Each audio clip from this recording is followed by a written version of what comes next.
Bom dia, boa tarde, boa noite, meu nome é Jaime Viana, eu sou um irmão em Cristo e queria nesse momento desde já agradecer a você pela sua atenção dispensada. Eu quero falar neste momento, vamos meditar um pouquinho na palavra de Deus, eu quero falar neste momento sobre louvor e adoração. A igreja tem dado hoje, nos dias de hoje, quando eu falo igreja, não falo denominação A, B ou C, mas a igreja no contexto geral tem dado hoje muito ênfase ao louvor. E quando eu penso em louvor, eu penso de duas maneiras. Primeiro porque, do ponto de vista literário, ou se eu cair para o dicionário e procurar ver o que é a palavra louvor, o que é que ela significa simplesmente alguém que enaltece outra pessoa através das ações dessa pessoa, ou da atitude dela, ou de algo que ela fez. É alguém que na verdade aplaude, é alguém que na verdade fica sensibilizado com a atitude de uma pessoa que geralmente sobressai no contexto geral diante daquele ambiente. Diante de Deus, o Salmo 150, versículo 6 diz que tudo que tem fôlego louve ao Senhor. Tudo que tem fôlego, quer dizer, todo ser vivente deve louvar a Deus, ou seja, deve declarar que Jesus é o Senhor, ou algo semelhante, deve louvar. Através das suas palavras, louvor é basicamente isso, é você abrir a sua boca e poder declarar algumas coisas. Aí alguém pode perguntar, mas como que num dia e como que num mundo conturbado que nem esse, que nem o nosso, eu posso estar parando para louvar a um Deus que eu não vejo, não sei nem como é que ele é, ou se ele realmente está olhando para mim. A Bíblia diz no Salmo 14 que Deus dos céus olhando para a terra, ele não viu um justo sequer, por isso que ele enviou o seu filho. E aí você pode estar, mas o que é que isso tem que a ver com louvor e adoração? Vou explicar para vocês já já. Por isso que ele enviou o seu filho na semelhança de carne para condenar o pecado na carne e abrir novamente um caminho, um acesso direto ao Pai. Ou seja, quando você fala alguma coisa que seja boa ou má, Deus está sabendo. Aí vem a questão do louvor. Hoje as igrejas têm uma preocupação muito grande em louvar. Ou seja, em cantar, cantarolar, fazer barulho, fazer fazer muito movimento. As pessoas têm se confundido um pouco. Primeiro que se o Espírito não convencer, ninguém chega diante dos pés do Senhor. Isso aí é um fato. Está lá no capítulo 16 do Evangelho de João.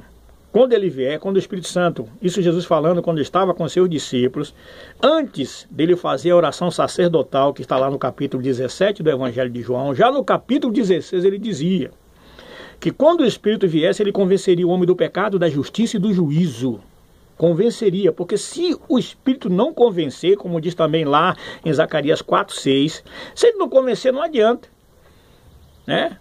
Não é por força nem por violência, mas é pelo Espírito Santo. O que cabe à igreja, então, é aqui que entra a minha questão. A igreja, o papel dela é adorar ao seu Senhor. Qual é a diferença entre louvor e adoração? Primeiro que louvor, qualquer um pode louvar, o bêbado pode louvar, o viciado pode louvar, ele pode abrir a boca e vai cantar. Eu me lembro que há uns anos atrás, uns 2 ou 3 anos atrás mais ou menos, quando eu vim do Nordeste e cheguei no estado do Paraná, mais especificamente na cidade de Curitiba, eu vi que o pessoal estava cantando aquele hino. Entra na minha casa, tinha até estilo de pagode, tinha estilo de funk, todo mundo cantando, porque achava bonito. Quem é que não quer ter Deus do seu lado? Né? Quem é que não quer ter o benefício de ter Deus do seu lado? É como aquela questão que eu falei uns tempos atrás do Salmo 91, aquele que habita no esconderijo do Altíssimo, a sombra do Onipotente descansará, que tem todas aquelas beneficências do Salmo 91. A questão é que qualquer um pode louvar a Deus.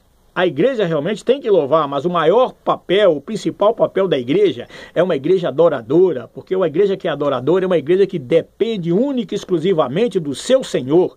A igreja que diz que é adoradora é uma igreja que anda se metendo em política, é uma igreja que anda procurando movimentos aleatórios para tentar ganhar almas para Jesus. Eu vou dizer uma coisa para você, é complicado. Porque não adianta eu querer fazer o papel do Espírito Santo, eu tenho que fazer o meu papel, porque o Espírito Santo vai fazer o papel dele, é ele que traz as almas, mas eu tenho que fazer o meu papel. Sabe qual é o meu papel para você, antes de você me condenar? O meu papel é ser uma testemunha viva do Senhor Jesus, como diz em Atos capítulo 1, versículo 8, Jesus dizendo, olhe, fiquem em Jerusalém até que do alto vocês sejam revestidos de poder, ou seja, até que o Espírito Santo venha sobre vocês e vocês serão minhas testemunhas. Por aí você já pode até fazer uma avaliação de uma igreja que não busca, uma igreja que não ora, uma igreja que não adora. E quer dizer para mim que é uma igreja cheia do Espírito Santo? Alguma coisa está errada. Venha para a Bíblia, comece a olhar para a palavra de Deus, comece a olhar para o plumo de Deus e você vai ver se essa igreja realmente está de acordo com a palavra de Deus. Cantarolar, qualquer um canta. Eu já fui em cultos em que pessoas endemoniadas estavam louvando a Deus e na hora da oração forte, na hora que foi expulsado os demônios, as pessoas que estavam cantando alguns instantes atrás estavam caindo endemoniadas dentro da igreja, gente. Agora, o papel do adorador é aquele que é rendido, aquele que se rende único e exclusivamente, sem restrição alguma diante do seu Senhor. É aquele que pode afirmar, como está lá em Gálatas 2:20, já não vivo eu, mas Cristo vive em mim, aleluia. E se Jesus vive em mim, a minha carne está morta, mas eu vivo pelo poder de Deus em minha vida, otorgado através do Espírito Santo. Uma igreja que adora é uma igreja que não tem medo de bater de frente com o diabo, de bater de frente contra o pecado, de pregar contra o pecado, se eu falar isso aqui dentro da igreja, os irmãos vão tudo embora, vão para outra. Olha, eu vou dizer uma coisa para você, talvez você pode estar pensando, ele está falando isso porque ele não dirige igreja nenhuma.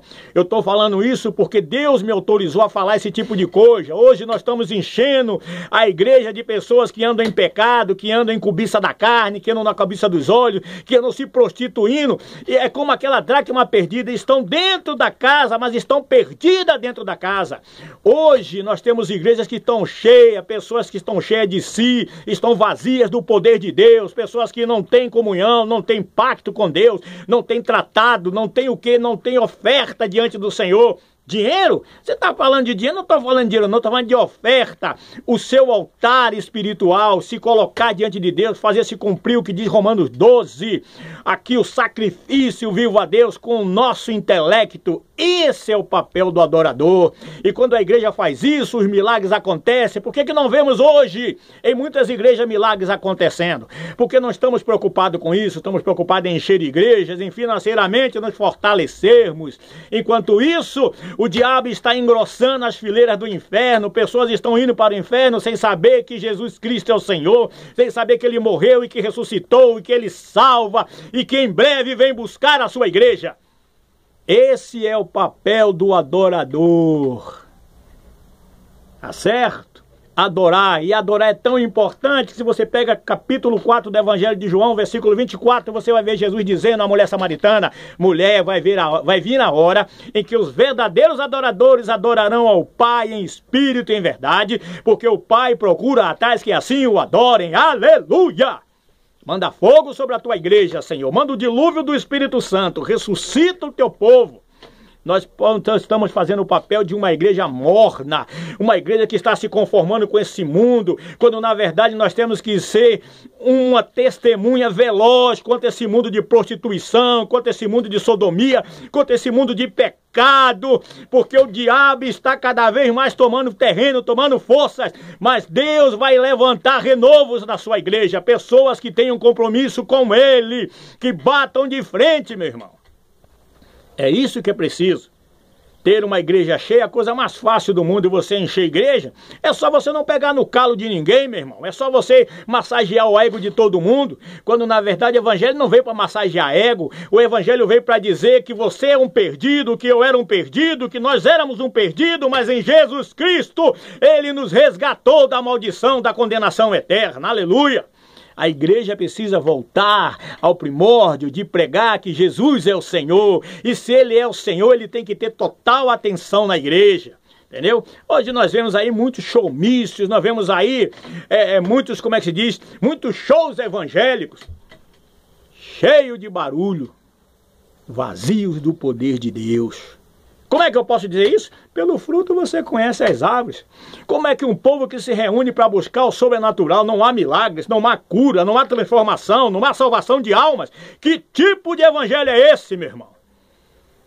Deus precisa sacudir a sua igreja, Ele vai sacudir, porque a palavra dele diz no capítulo 16, lá do Evangelho de Mateus, que as portas do inferno não prevaleceriam contra a sua igreja, e não vai prevalecer mesmo. Se alguém estiver impedindo a obra de Deus, esse aí vai ser derrotado, vai ser dominado por Deus, porque a obra de Deus segue viva, segue em frente.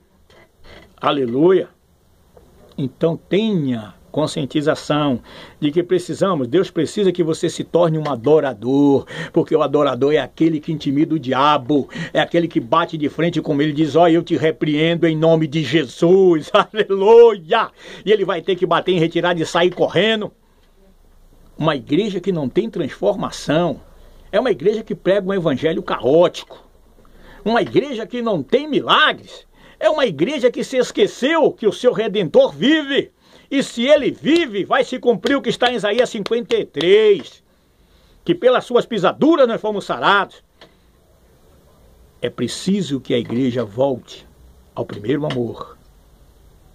E o primeiro amor é se render única e exclusivamente ao Senhor Jesus.